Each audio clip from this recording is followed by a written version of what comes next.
Die Themen im heutigen Zocker-Lounge Wochenrückblick sind Fractured Alliance mit großen Fortschritten, Pioneers of Pagonia mit neuem Beta-Test, Wikinger ATS-Perle Frozenheim für 2 € im Angebot, Civ 7 Start geht mächtig in die Hose, Update für Assassin's Creed Rogue 10 Jahre nach Release und Anno 117 Beta-Tests-Anmeldung ab sofort möglich.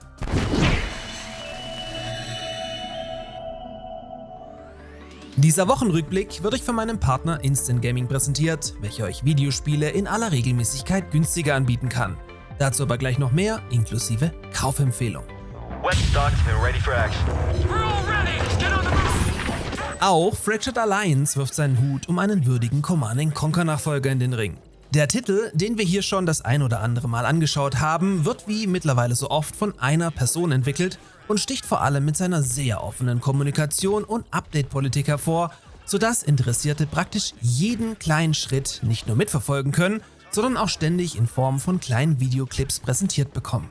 Das kann man jetzt zum Beispiel auch gut an der Colossus-Einheit sehen, welche später vielleicht mal Atombomben verschießt, soweit das Balancing zulässt.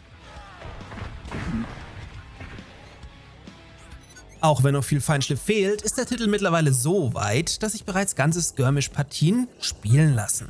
Feinschliff ist hier aber auch der alles entscheidende Punkt. Was auf den ersten Blick richtig gut aussieht, verliert sich nämlich bisher noch schnell in Ungereimtheiten wie komischen Einheiten-Movement und fehlenden Animationen. Daher kann man hier nur hoffen, dass der Titel sich noch die nötige Zeit nimmt und nicht wie so oft viel zu früh im Early Access landet.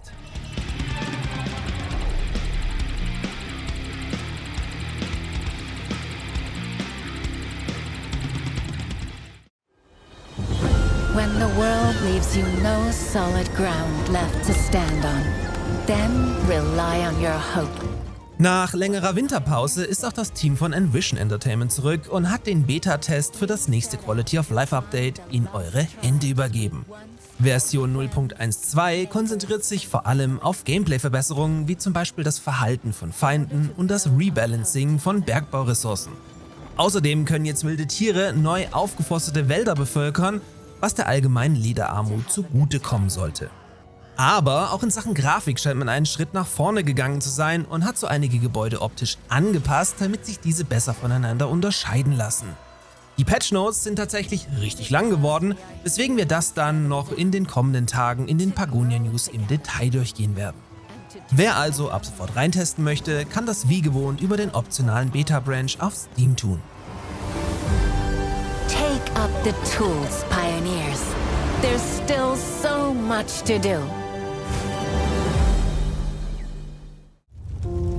The Sun and Shield tell the tales of men and their sons and daughters. Mit Frozenheim ist Entwickler Paranoid Interactive ein durchaus kurzweiliges RTS mit Wikingern gelungen, welches vor allem durch seine, dank Unreal Engine, hervorragende Grafik überzeugen kann. In der guten Kampagne werdet ihr mit eurem Clan verbannt und macht euch daher auf die Suche nach einem neuen Zuhause. Dabei setzt euch nicht nur der einsetzende Wind zu, sondern auch andere Clans, welche in aller Regelmäßigkeit gar keinen Bock auf eure Anwesenheit haben. Krankte der Titel zu Beginn noch an Content-Armut und zu wenig Einheiten, konnte sich Frozenheim über die letzten beiden Jahre durchaus zum Positiven weiterentwickeln. Und jetzt kommt's. Bei meinem Partner Instant Gaming könnt ihr das Wikinger ATS für gerade mal 2 € mitnehmen. Und für diesen Preis kann ich es uneingeschränkt jedem nur ans Herz legen. Mit einem Kauf über meinen Partnerlink unterstützt ihr dabei diesen Kanal hier zusätzlich sehr. Vielen Dank. Make Odin proud.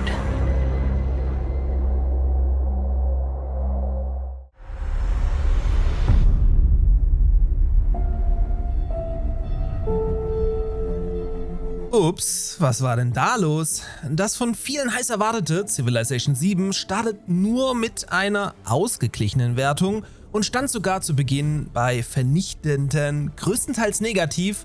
Dabei ist der Titel noch gar nicht richtig gestartet und bisher nur für Käufer der sündhaft teuren Premium-Version zugänglich. So wird unter anderem die Benutzeroberfläche kritisiert, welche weit weg von übersichtlich zu sein scheint, fummelig geraten ist und zudem wohl massive Probleme mit Ultra-Wide-Auflösungen hat. Zudem wird die Kartenvielfalt bemängelt, welche für Civ-Verhältnisse mit gerade mal 4 extrem mickrig ausfällt und welche zudem aktuell nur in den Standardgrößen gespielt werden können. Es bleibt also wie gewohnt dabei. Als Vorbesteller oder Early Adopter ist man also wie immer der Depp bzw. der Beta-Tester, was im Falle von Civilization mit Spielpreisen über 100 € natürlich noch bitterer ist. Aber sorry Leute, ihr lernt es halt auch nicht. Vor allem über 100 € und mehr für ein Videospiel? Nee, sorry, ich hab da gar kein Mitleid.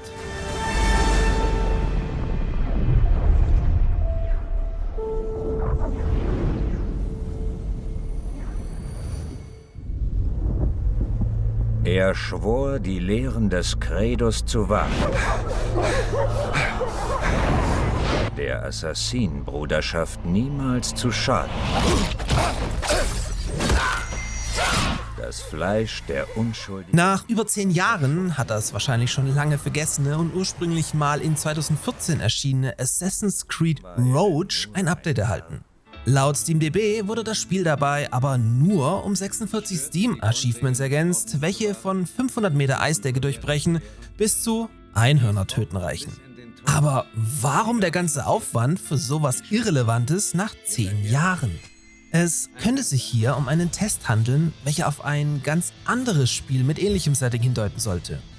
Dass sich nämlich ein Remake oder Remaster von Assassin's Creed 4 Black Flag schon länger in Entwicklung befindet, ist kein gut gehütetes Geheimnis.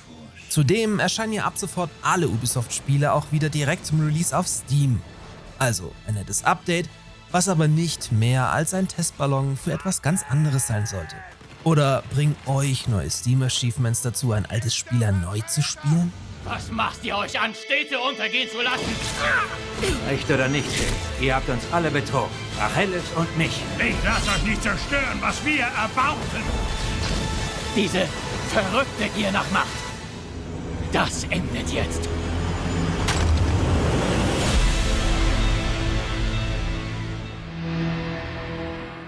Wir bleiben bei Ubisoft, welches neben Assassin's Creed Shadows noch ein anderes heißes Eisen für dieses Jahr in petto hat. Nämlich Anno 117 Pax Romana. In der Vergangenheit habe ich ja immer so ein bisschen versucht, die Euphorie dahingehend zu bremsen, dass das Spiel tatsächlich auch fix wirklich dieses Jahr erscheint, da man streng genommen vom eigentlichen Spiel noch gar nichts gesehen hat und gerade Ubisoft ständig Spiele nach hinten verschieben muss. Allerdings scheint Anno 117 nun bereits den Beta-Status erreicht zu haben, da ihr euch ab sofort für die Beta-Testphasen anmelden könnt. Ja, Mehrzahl, also mehrere Wellen, in denen das Spiel dann durch euer Feedback den letzten Feinschliff erhalten soll. Seid also nicht traurig, wenn ihr nicht direkt dabei seid, es könnte dann später trotzdem noch irgendwo der Fall sein.